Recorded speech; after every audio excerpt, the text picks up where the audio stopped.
up, pretty gang? It's your favorite nail tech Peaches back with another video, and today I am excited to show you guys a video that I've been sitting on for a month. Okay, this particular client is a regular of mine, and last month she decided that she had this vision in her head and she wanted me to bring it to life. Now, the way the format is different is because the first few minutes of the video, you guys are gonna see me do the nails, of course.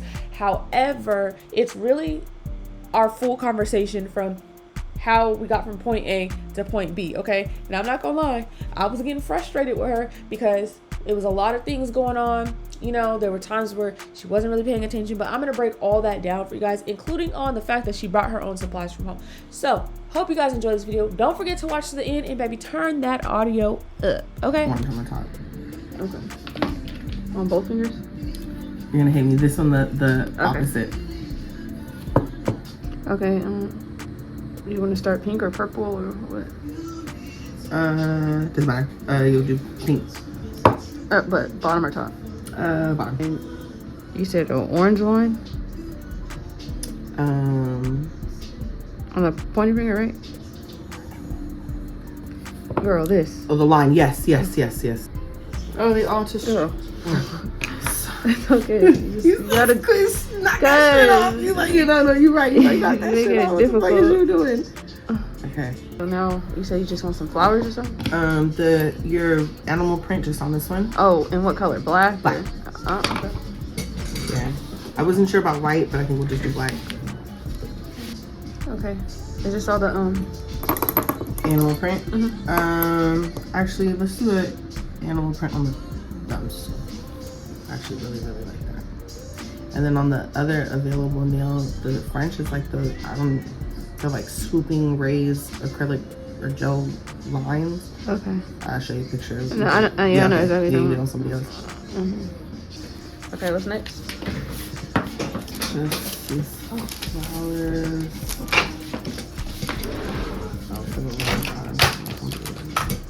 Like, yeah, if you can, maybe not well, actually, no, don't matter. One on top, one on bottom, however they fit.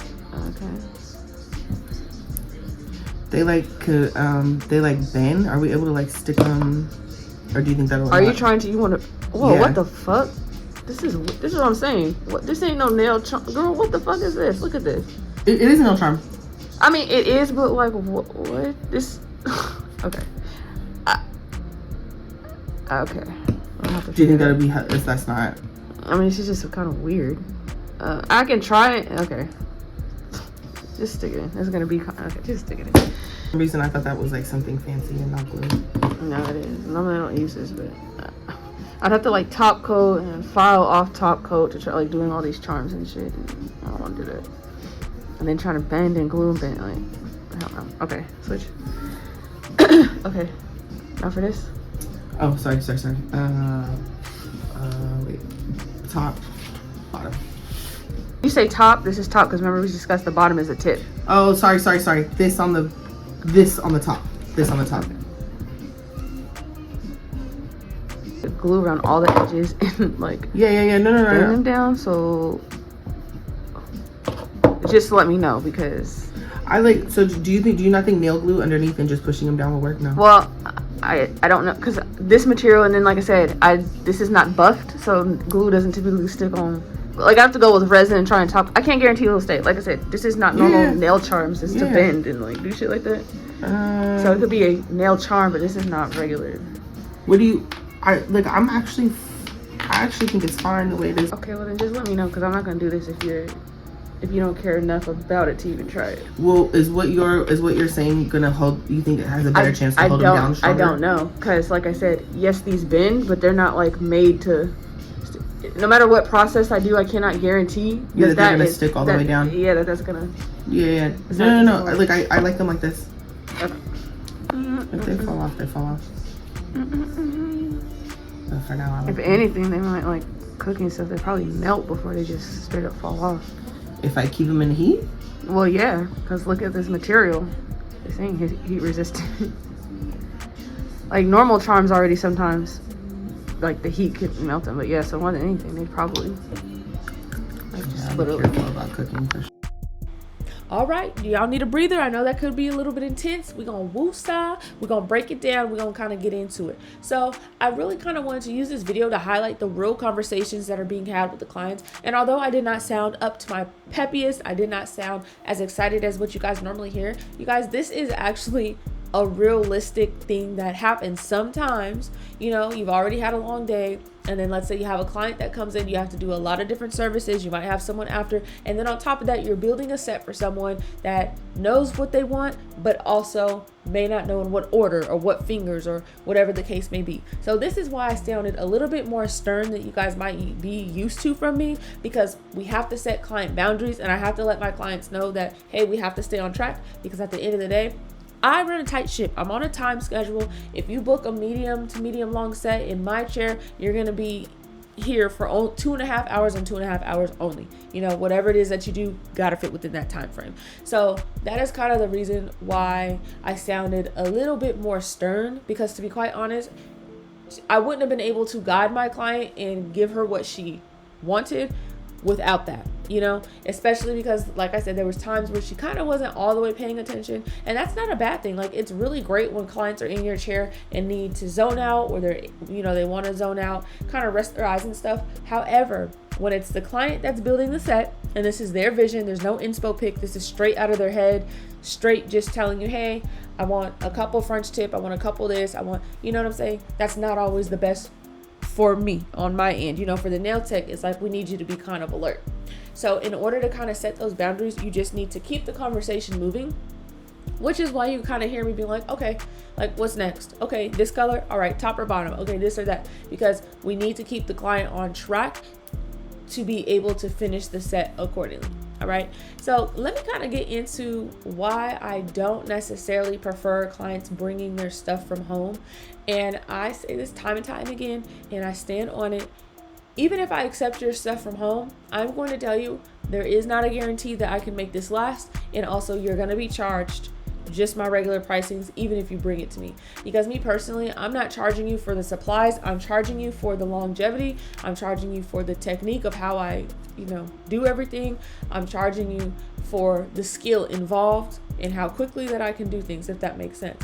But when you're bringing me something from home, what's happening is I'm still charging for those things, because now I may have to work a little bit extra hard. And also, there's no reason why I would necessarily give a discount for some things that I don't even know if they're going to last or not, you know, but I'm still putting in the same effort to apply them as if I were to buy them. Okay, so pretty much what happened with that is she started the appointment by saying like, hey, I brought some flowers, you know, hopefully we can use them. And I straight up told her like, hey, I don't necessarily prefer that. I'll take a look at them and, you know, I'll use them if you really want to, but I am going to charge you for them because I still have to go through all the motions and all the steps. So once she said, okay, that's fine, I said, okay, that's great.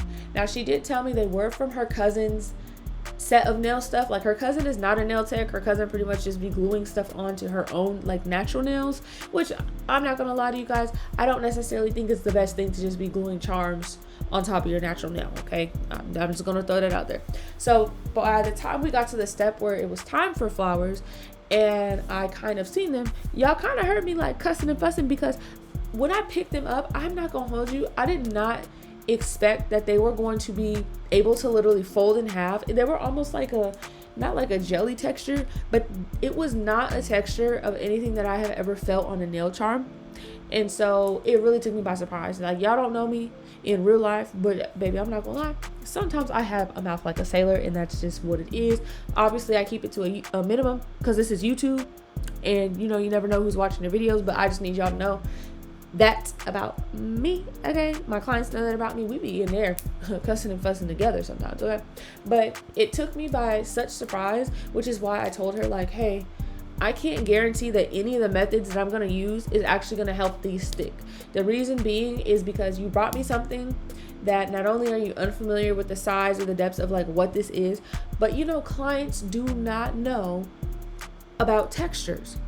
There are certain things that don't go. Like how I was telling her, glue does not stick to shiny stuff, okay? So I did opt to use like a rhinestone gel, but that does not mean that it's going to accurately stick to the back of that like resin, you know, whatever that is. And then when she was asking like, oh, maybe you can glue all the sides down, child, I was pretty much like, now how in the heck am I going to glue something down when like those sides were like, the flowers was also thick, okay? Like they weren't just like flat and flimsy. They actually had a thickness to them in which gel and resin was not actually going to hold them down. And using rhinestone glue, I would have to really it's like holding each petal down and flash curing it, and not even a guarantee that that would work or hold long term. So that's why I said pretty much like, if you're not set on that, let's bypass it. Because, you know, I also do have other clients. I think I had another client that day after her, and it was already kind of later in the day. So it's kind of like, okay, I got to keep the expectations going, but I also have to let her know that there's not a full guarantee that what you're asking me to do is going to work. So that's what I mean by managing your client's expectations and your frustrations. By talking it out with your client is going to help you feel a little bit better. You're not going to feel that much better because obviously you're still doing the work, and you still be maybe working through other frustrations from the set in general. Like there was a couple of clips where like I needed her hand, but she was busy doing something else, and I'm like, girl, come on. Or like, you know, kind of zoning out and stuff. So that's kind of why I had to like reel her back in. But when clients are asking like, oh, are you able to do blah blah blah, I'm always going to suggest that you can say, look, I'm willing to try, but just know the end result may be X, Y, and Z.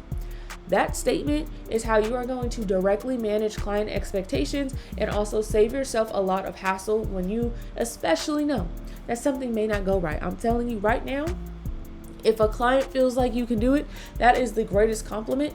However, it can be the greatest stressor depending on exactly what's going on, if you get what I'm saying. So I will say this, do not think that accepting supplies from clients is going to make it easier or make it cheaper for you as a nail tech, because honestly it's going to cause a hassle, because since you didn't buy it and you don't know where it came from, you really don't know what's going on with it. You get what I'm saying? When you allow clients to kind of be like, oh, I did X, Y, and Z, you know, here you go, you can just work with this, or oh, you know, I didn't come prepared, or like whatever the case is. If you allow it on one client, they may try and do it again and again. I'm not saying that about this specific client, because like I said, this is my girl. She's been with me for years. But I'm saying overall, when you want to manage client expectations, you have to get in the habit of giving them like, it's like cause and effect. Like, hey, if we do X, Y, and Z, then you need to know that this may be a direct result. And it makes them think a little bit. And a lot of times they'll back out of stuff on their own that they kind of figure like, I don't know if I want the hassle of that. Because at the end, like I always say, baby, I'm a nail tech. I am not Jesus. I cannot create miracles out of this stuff. I can do what I can do with the skill and knowledge that I have. Okay. And that pretty much, I would say, is the mindset you have to keep. Now, I know this was different format. I really hope you guys enjoyed this video. I hope it's kind of like a little bit more engaging, interacting. Let me know what you guys think and what you guys do to manage expectations. Of course, follow, subscribe, and I'll see you in the next one.